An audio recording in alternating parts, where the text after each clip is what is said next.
Hello, and welcome to this IELTS speaking practice session. Today, we're going to work on a common speaking topic, describing an adventure or interesting place you visited. The answer I'll give you is designed specifically to help you achieve Band 7 or higher in your IELTS speaking test. This is a shadowing practice session. That means you should listen to me speak, then repeat what I say, copying my rhythm, my intonation, my pauses, and my natural speaking flow. Don't worry about being perfect. Just let your mouth follow my voice. The topic is, describe an adventure place you recently visited. And my answer is about a visit to the zoo. Now, you might think a zoo is boring or too simple for IELTS. But let me show you how to turn an ordinary experience into a Band 7 response using advanced vocabulary, complex grammar structures, and natural speaking patterns. Ready? Let's begin with the main answer, then we'll break down exactly why this works for IELTS. Well, I'd love to tell you about a fascinating place I visited recently. It was actually the city zoo, which might sound quite ordinary, but it turned out to be far more adventurous than I had anticipated. This happened about 2 months ago, during a long weekend in October.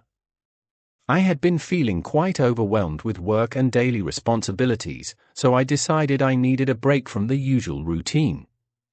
I wanted to do something different, something that would allow me to disconnect from technology and reconnect with nature. The zoo I visited is located on the outskirts of the city, approximately 30 kilometers from where I live. It's one of the largest wildlife conservation centers in the region, spanning over 200 acres of land. What makes it particularly special is that it's not just a traditional zoo with animals in small cages. Instead, it's designed as a safari-style experience where animals roam in spacious, naturalistic habitats that closely resemble their original environments. I went there with my cousin Sarah, who shares my passion for wildlife and photography. We decided to make a full day of it, arriving early in the morning when the zoo first opened. The weather was perfect that day, crisp and cool with bright sunshine, which made the whole experience even more enjoyable. Now, let me tell you about the most memorable part of the visit. One of the first exhibits we encountered was the Bengal tiger enclosure, and I have to say, it was absolutely breathtaking. The enclosure was designed to mimic the dense forests of India, with tall grass, rocky outcrops, and a small waterfall cascading into a pool. As we approached, we could see 2 magnificent tigers lounging on a large flat rock in the sun. The first thing that struck me was their sheer size. I had seen tigers in photographs and documentaries before, but seeing them in person is an entirely different experience. The larger of the 2 tigers, which I later learned was a male named Raja, must have weighed at least 200 kilograms. His coat was a stunning combination of orange and black stripes, and each stripe pattern was unique, like fingerprints. His muscles rippled beneath his fur as he stretched and yawned, revealing enormous teeth that were both fascinating and slightly terrifying. What made this encounter particularly special was that we arrived during feeding time. The zookeepers had hidden chunks of meat throughout the enclosure to encourage the tigers to hunt and exercise their natural instincts. Watching these powerful predators stalk through the grass, completely focused and alert, was genuinely thrilling. The male tiger moved with such grace and precision, despite his massive size. Every step was calculated, every movement purposeful. At one point, Raja spotted a piece of meat near the waterfall. He crouched low, his body tense, his eyes locked on the target. Then, in an explosive burst of speed, he launched himself forward, covering the distance in just a few powerful bounds. The ground literally seemed to shake when he landed. It was a reminder of just how powerful these creatures are, and why they're considered apex predators in the wild. The female tiger, named Rani, was slightly smaller but equally impressive. She was more playful than her companion, at one point rolling onto her back and batting at leaves falling from a tree overhead, just like a domestic cat might do. It was charming to see such a fierce predator display such playful behavior. This combination of power and playfulness made the tigers absolutely captivating to watch. After spending nearly an hour at the tiger exhibit, we made our way to the primate section, which housed various species of monkeys and apes. This turned out to be equally entertaining, though in a completely different way. The monkey enclosure was designed as a large, open-air habitat with rope bridges, wooden platforms at different heights, and several trees where the monkeys could climb and swing freely. There were several species cohabiting in this space, including capuchin monkeys, macaques, and my personal favorite, a family of spider monkeys. The atmosphere here was entirely different from the tiger exhibit. While the tigers had been calm and majestic, the monkeys were pure chaos and energy. There must have been at least 20 monkeys visible at any given time, and they were constantly in motion, jumping, climbing, chasing each other, and making an incredible amount of noise. What struck me most about the monkeys was their incredible intelligence and curiosity. They seemed genuinely interested in the visitors, often coming right up to the glass barrier to observe us just as intently as we were observing them. One particularly cheeky capuchin monkey caught my attention. He had discovered that if he performed certain tricks, like hanging upside down or doing flips, visitors would stop and take photos, which he seemed to thoroughly enjoy. There was also a young macaque who had found a small mirror that someone must have dropped near the enclosure. He was absolutely fascinated by his own reflection, making faces, turning his head from side to side, and even trying to reach behind the mirror to find the other monkey he thought was there. It was both amusing and impressive to watch him problem-solve and explore this strange new object. The spider monkeys were perhaps the most acrobatic of all. They have these incredibly long limbs and prehensile tails that they use like a fifth hand. Watching them swing effortlessly from branch to branch, sometimes hanging by just their tail while using their hands to eat or groom each other, was mesmerizing. They moved with such confidence and ease through the three-dimensional space of their habitat, making it look absolutely effortless. One moment that particularly stands out in my memory was when two young spider monkeys started playing what looked like a game of chase. They would swing through the trees at incredible speed, occasionally stopping to playfully swat at each other before continuing their game. Their coordination and spatial awareness were remarkable. They could judge distances perfectly, launching themselves across gaps that seemed impossibly wide, always landing exactly where they intended. Beyond just the tigers and monkeys, the entire zoo experience was quite enriching. What I appreciated most was how educational it was without feeling like a classroom. Throughout the zoo, there were information boards explaining each animal's natural habitat, conservation status, diet, and behavior patterns. Many species we saw that day are actually endangered in the wild, which made seeing them both a privilege and somewhat bittersweet. For instance, I learned that Bengal tigers are classified as endangered, with fewer than 3,000 remaining in the wild due to habitat loss and poaching. Understanding this context made observing them even more meaningful. It wasn't just entertainment, it was an opportunity to connect with and appreciate creatures that might not be around for future generations if conservation efforts fail. The zoo also had several interactive exhibits and educational programs running throughout the day. We attended a brief talk by one of the conservation biologists about the zoo's breeding programs for endangered species. She explained how zoos have evolved from being merely places of entertainment to becoming crucial centers for conservation, research, and education. Many species that have gone extinct in the wild now survive only because of careful breeding programs in zoos and wildlife centers around the world. This really changed my perspective on zoos. I had always had mixed feelings about keeping animals in captivity, but I came to understand that modern, well-run zoos serve a vital purpose in protecting biodiversity and educating the public about conservation issues.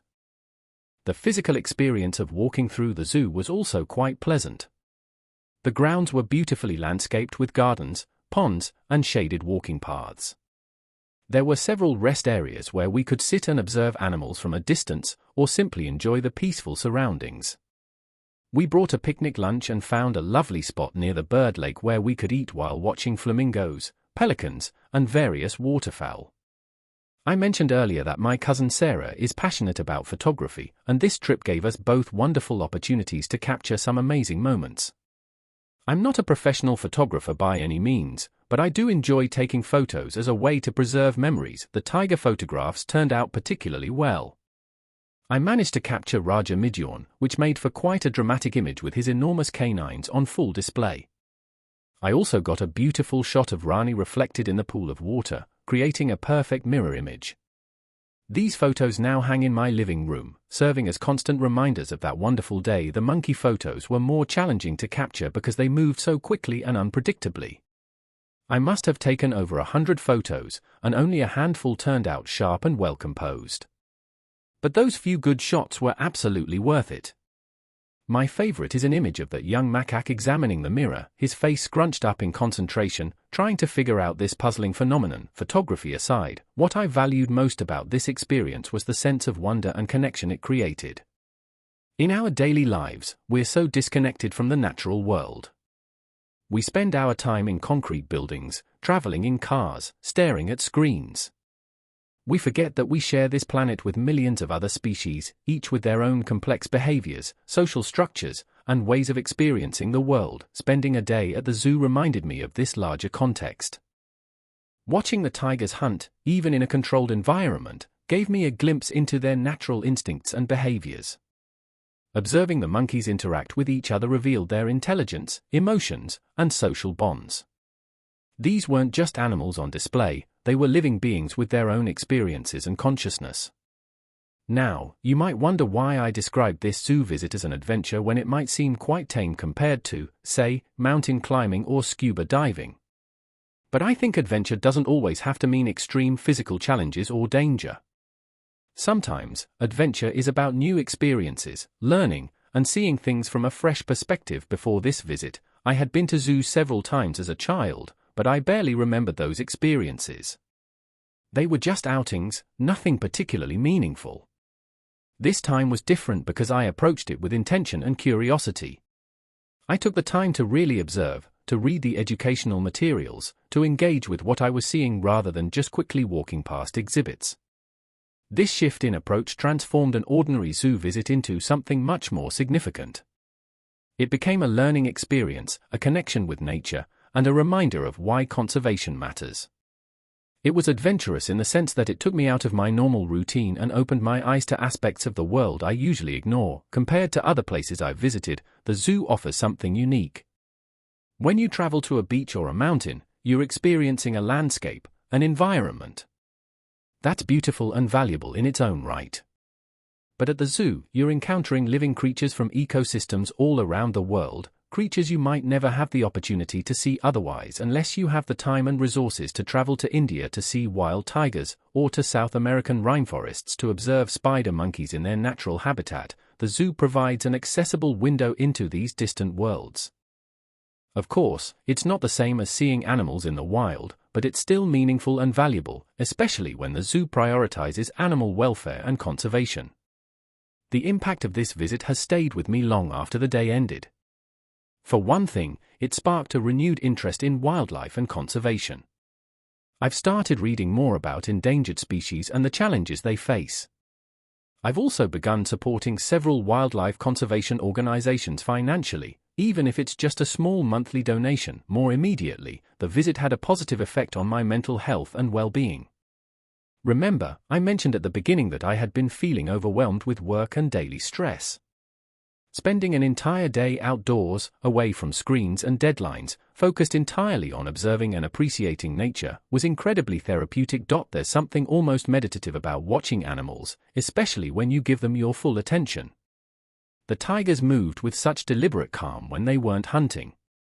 The monkeys, despite their constant activity, seemed completely present in each moment, not worried about the past or future, just engaging fully with whatever they were doing right then. This reminded me to try to bring more of that presence into my own life. We spend so much time multitasking, worrying about what's next, replaying past mistakes. But these animals live entirely in the present moment, and there's something we can learn from that. The experience also deepened my relationship with my cousin Sarah. We had a wonderful time together, sharing our observations, discussing what we were seeing, taking photos, and simply enjoying each other's company. In our busy lives, it's rare to spend an entire uninterrupted day with someone, giving them your full attention. This shared experience created memories we still talk about months later. Looking back on this experience, I realize it taught me several valuable lessons that extend beyond just the day itself. First, it reminded me of the importance of curiosity and lifelong learning. Every exhibit had something new to teach me, whether it was about animal behavior, evolutionary adaptations, or conservation challenges. Approaching life with this kind of openness to learning makes even ordinary experiences extraordinary. Second, it reinforced the value of stepping outside our comfort zones and daily routines. I almost didn't go to the zoo that day because part of me thought it might be boring or childish. I'm so glad I ignored that voice and went anyway. Some of the best experiences come from doing things we initially dismiss or underestimate. Third, it highlighted the interconnectedness of all life on Earth.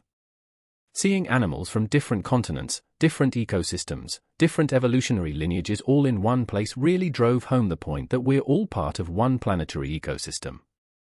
What happens to tigers in India or spider monkeys in South America ultimately affects all of us, because we're all connected in this web of life. Finally, it showed me that adventure and meaning aren't always found in grand, expensive, or faraway experiences. Sometimes they're right in our own cities, in places we've overlooked or taken for granted. The zoo had been there all along, just 30 kilometers from my home, waiting to be explored with fresh eyes and genuine curiosity. So, to conclude, visiting the zoo turned out to be much more than just a casual day out. It was an adventure in the truest sense because it challenged my assumptions, taught me new things, connected me with nature, and created lasting memories. The images of those powerful tigers and playful monkeys are still vivid in my mind. But beyond the specific animals, what stays with me most is the feeling of wonder and connection I experienced that day. In our modern, technology-driven world, it's easy to lose touch with the natural world and our place within it. Experiences like this zoo visit help restore that connection. If I could give one piece of advice based on this experience, it would be this: don't dismiss seemingly ordinary places or activities as boring or not worth your time. Approach them with genuine curiosity and openness, and you might be surprised by how meaningful they become. The zoo was always there, but it took the right mindset to transform it from just another building with animals into a genuine adventure and learning experience. I'm already planning my next visit, and this time I'm thinking about volunteering at the zoo's education center. If I enjoyed visiting so much, I think I'd find even more fulfillment in helping others, especially children, discover their own sense of wonder and connection with wildlife. That's the beautiful thing about experiences like this.